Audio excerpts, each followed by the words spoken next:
Hello दोस्तों, कैसे हैं आप लोग। होप सब अच्छे होंगे। मैं हूं सी रजत।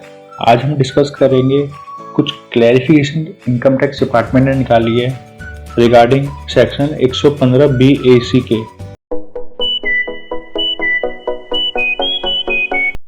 ये 115 BAC सेक्शन अभी बजट 2020 में आया था। जैसा कि अगर मैं इसका थोड़ा सा आपको ओवरव्यू दूं तो इसके अंदर ये था कि इसके अंदर हमें कुछ कंसेशन रेट मिले थे। 2.5 लाख नील टैक्स था, 2.5 लाख से 5 lakh 5%, 5 lakh to 750, 10%, 750 to 10 lakh 15%, 10 lakh to 1250 20%।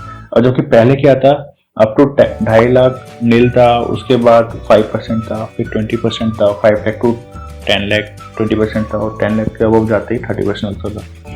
लेकिन इनके दो मेजर डिफरेंस एक यही है कि हमें कोई भी एग्जेम्पशन, डिडक्शन और एडिशनल डेप्रिसिएशन और किसी भी हम लॉस का सेट ऑफ नहीं कर पाएंगे अगर हम 115 BAC ऑप्ट करते हैं तो।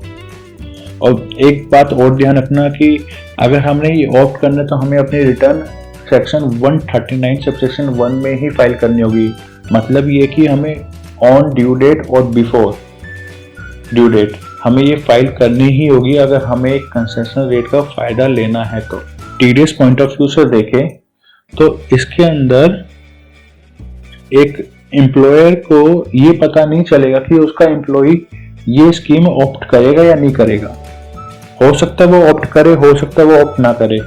अगर वो ऑप्ट नहीं करेगा तो टीडीएस की कैलकुलेशन कुछ और बनेगी, और अगर वो ऑप्ट करेगा तो कुछ और बनेगी। तो ये डिपेंड कर सकता है केस टू केस कि उसके ज्यादा बनेगी या कम बनेगी। तो वो एसएससी इन डिफॉल्ट हो जाएगा अगर उसे नहीं पता होगा, वो गलत टीडीएस काट लेगा तो इस जेन्युइन हार्डशिप को डिपार्टमेंट ने एड्रेस किया है कि अगर एम्प्लॉई इंटीमेट करता है एम्प्लॉयर को कि उसकी इंटेंशन क्या है तो डिडक्टर उसके अकॉर्डिंग ही काटेगा। अगर वो कुछ इंटीमेशन नहीं करता है तो एम्प्लॉयर सोचेगा कि उसने 115 BAC ऑप्ट ही नहीं किया है, और वो नॉर्मल प्रोविजन के अकॉर्डिंग टीडीएस कैलकुलेट करेगा। तो सिंपल सा सर, यहाँ पे डिपार्टमेंट ने काफ़ी अच्छा स्टेप लिया है। एंड अगर हम इसके अगला पॉइंट देखें तो ये इंटीमेशन एक बार देने के बाद दोबारा मॉडिफाई नहीं हो सकती। ये तो हो गया। अब एक और सर्कुलर निकाला है डिपार्टमेंट ने, वो एक बार और देख लेते हैं। ये निकाला है सरचार्ज के ऊपर। एक्चुअली गवर्नमेंट ने सरचार्ज एनहेंस करे हैं बजट 2019 में, लेकिन ये इंटरिम में करे थे। लाइक कि 28 फेब को जब बजट आया था तो उसके अंदर एनहेंस सरचार्ज का कोई जिक्र नहीं किया गया था। ये 5 जुलाई को ही बताया था और उसके बाद 1 अगस्त को इम्प्लीमेंट हो गया। जब 1 अगस्त को जब बजट पास हुआ तो सारे के सारे जो बजट के जो मतलब एप्लीकेशन थी वो 1 अप्रैल से रेट्रोस्पेक्टिवली अप्लाई होना था, मतलब 1 अप्रैल से अप्लाई हो जाना था।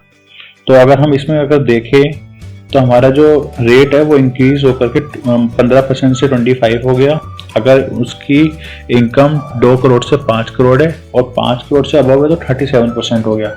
तो उसके अंदर इशू ये आया कि जितने भी हमारे एसएससीज हैं, डिडक्टर हैं, कलेक्टर हैं, उनको इस रेट का पता चला है 5 जुलाई के बाद, 5 जुलाई या 5 जुलाई के बाद।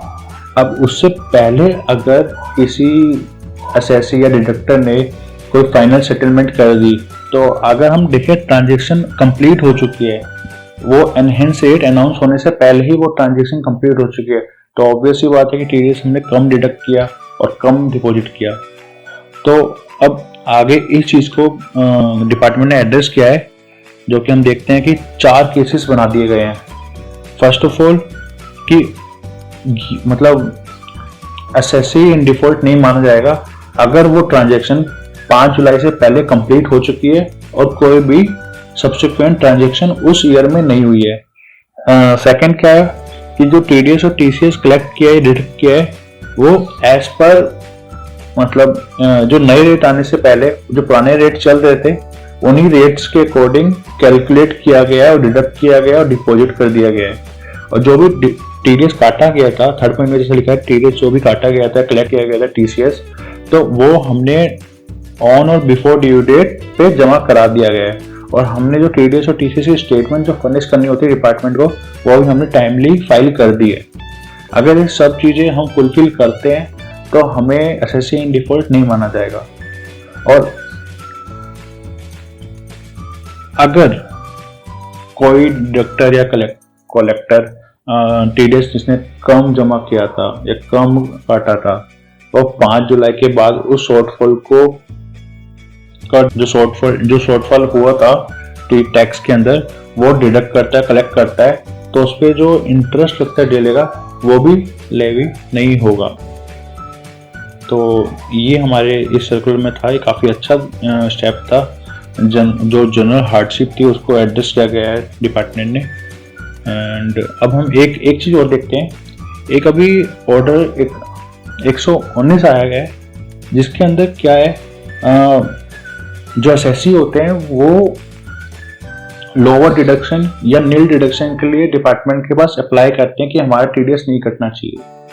लाइक सेक्शन 195 और 197 के अंदर ये करते हैं बेसिकली कि हमारा टीडीएस नहीं कटना चाहिए, हमारा टीडीएस कम रेट से कटना चाहिए। लेकिन अब जैसे ये हमारी कोविड-19 जो फैला है, तो उसके चलते काफ़ी सारी एप्लीकेशन है अटेंड नहीं हो पाई है, मतलब प्रोसेस नहीं हो पाई है कंप्लीटली, और डिस्पोज नहीं कर पाए हैं काफ़ी गवर्नमेंट ऑफिसर। तो जिसकी वजह से ये बीच में ये अटक गई है। और अब जैसे लॉकडाउन चल रहा है, तो फिर इसका क्या सॉल्यूशन निकाला जाए, तो इस पर कुछ डायरेक्शन दी है डिपार्टमेंट ने। उसमें से इन्होंने 4 पार्ट्स में इसको डिवाइड कर दिया है। फर्स्ट में ये हुआ है कि जिन एसएससी ने एप्लीकेशन फाइल कर दी है, जिन एसएससी ने एप्लीकेशन फाइल कर दी है प्लस उनके पास पिछले साल भी ये सर्टिफिकेट था, तो उनको 30 जुलाई तक सेम रेट से, मतलब सेम या लोअर और नील डिडक्शन जो भी उनके पास लास्ट ईयर सर्टिफिकेट था, उस सर्टिफिकेट को माना जाएगा कि उनके पास 30 जून तक ये सर्टिफिकेट है, या फिर जब तक वो डिस्पोज नहीं कर देता application, which ever is earlier.